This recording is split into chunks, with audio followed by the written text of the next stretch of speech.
Moab, Utah. It's the gateway to the southwest, at least if you're coming from the east, like I was coming from Colorado. And one of the first stops in Moab, Utah for most people is Arches National Park. And one of the first major attractions in Arches National Park is this nice little canyon called Park Avenue. Named because early visitors thought it reminded them of a city street where these giant rock monoliths kind of act as buildings. I think it's kind of named after Park Avenue like in New York City. But if you ask me, this is better than any city street.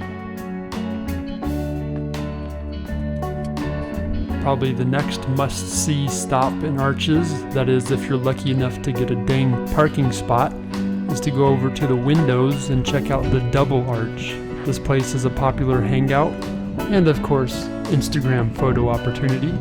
With great acoustics, I couldn't help but think this place would probably blow Red Rocks Amphitheater in Colorado out of the water if they did build a musical venue here. But it would be a little scary to worry about the arches coming down during a concert. This place is also a good opportunity to do some rock climbing, and it's actually a little deceiving because it's quite steep, especially on this side of it here. And there's a bunch of people just casually hanging out and talking, and you can kind of hear them all because of the acoustics. And it's steep enough and you get high enough where you could actually fall and quite easily die. So it's, like I said, a little deceiving, but definitely a cool place to just kind of chill for a while, and nice shade from the massive rocks over your head. Definitely worth checking out.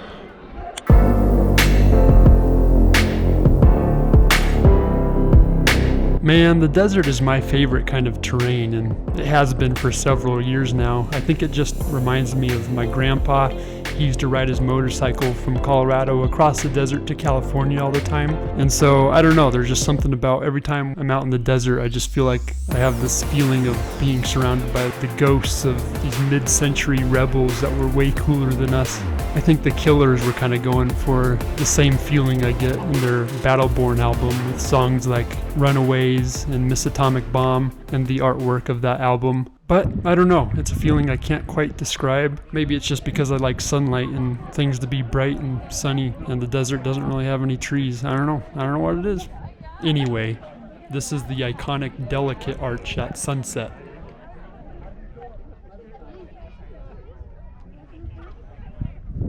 This whole area would actually be pretty cool to explore if you have some extra time. There's no signs or any written rules that I know of that prohibit you from doing at least a little exploring. I think there was a long-standing unwritten rule in the park that you should never climb anything that has a name or is a landmark, although some people in the past have climbed Delicate Arch and even done some damage to it with climbing ropes. So I think climbing Delicate Arch itself is strictly prohibited now. But otherwise, like I said, if you have some time, definitely worth exploring the area, even though it is a little dangerous and does have some steep drop-offs.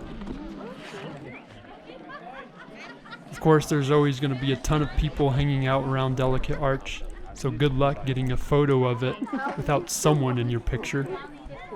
That bowl below the arch is kind of deceiving and it doesn't pick up on camera well, but it's quite steep there, so you wouldn't want to go too close to the edge and get to a point where you start sliding, because at a certain point I don't think you'll be able to stop yourself, and it is, although it might not look like it from here, quite a fall. Now this is looking off a little cliff with the arch right directly behind me.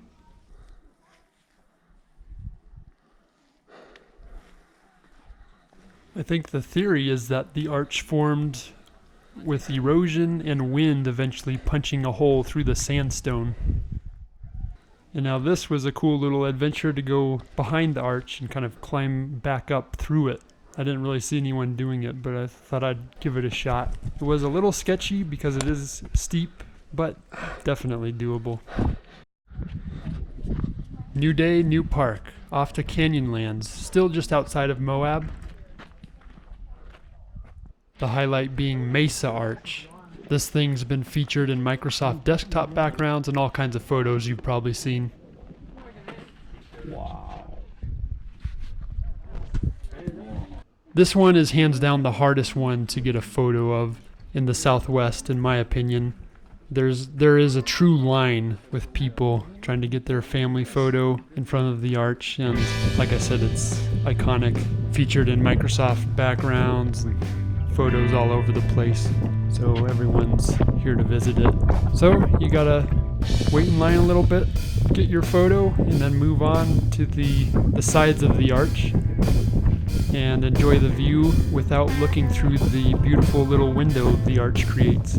It's still a great view to look at. I was surprised to learn that it actually faces Moab. So you drive out from Moab, head west for quite a ways, and then you basically are turned around and looking east toward Moab from this vantage point. I always thought looking at the photo it looked out west for some reason.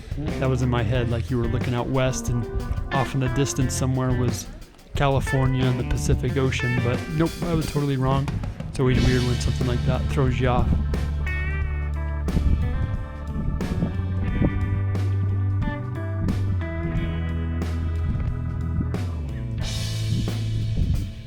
Out here at Mesa Arch, super crowded over there, so we're having to stand over here. It's kind of the case for all these parks. What do you think of it, Luke? It's cool. It's a big drop off, bigger than it looks.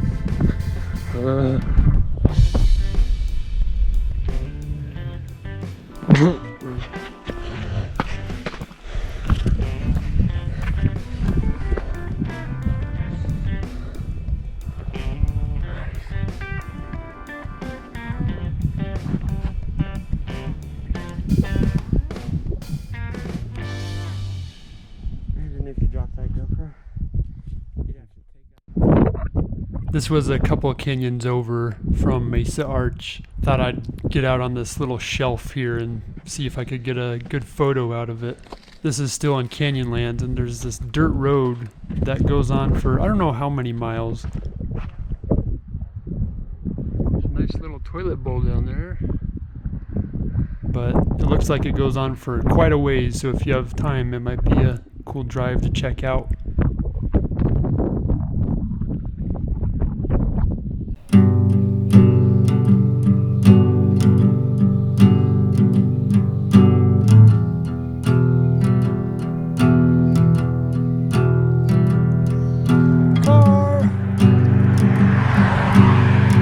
The next stop was Forrest Gump Point, where he infamously stopped running in the film.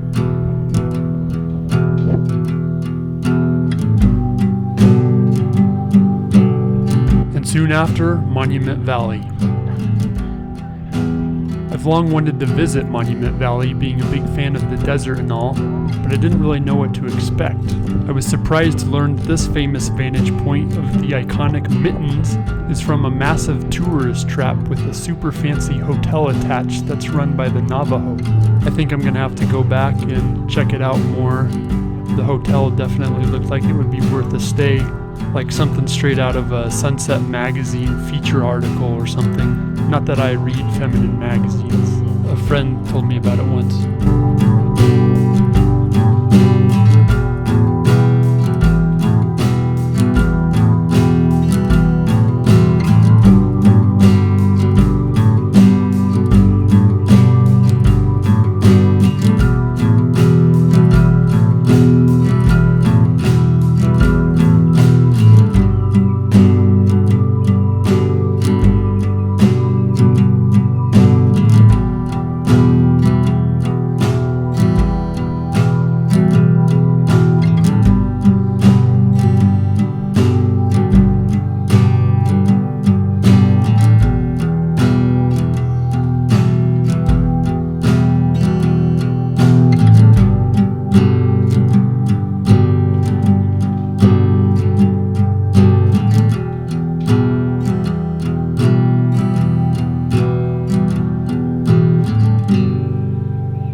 Making a loop We returned to Colorado through the Four Corners into Cortez, and then stopped for a quick visit in the famous Mesa Verde National Park, where the ancestral Pueblo people made their home for over 700 years. I think roughly from about 600 years after the time of Christ to around 1300 AD.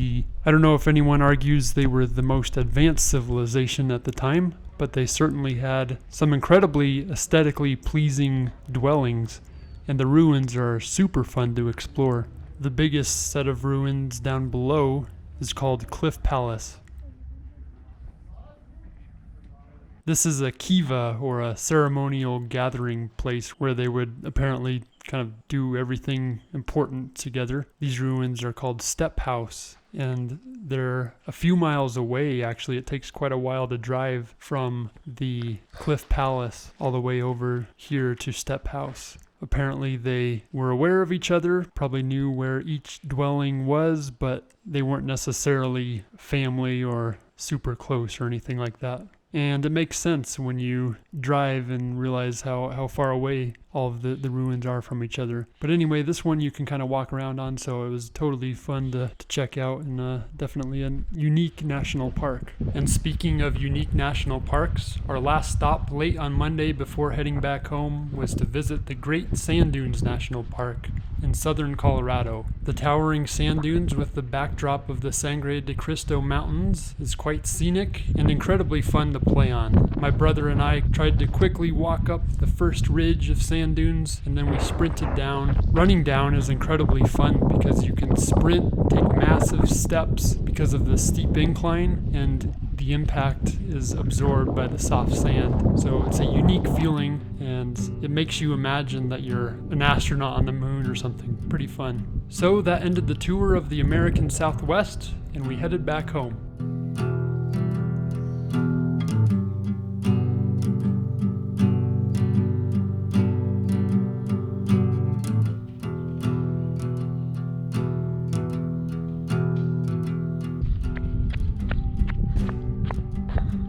Pretty tired. I think I'll go home now.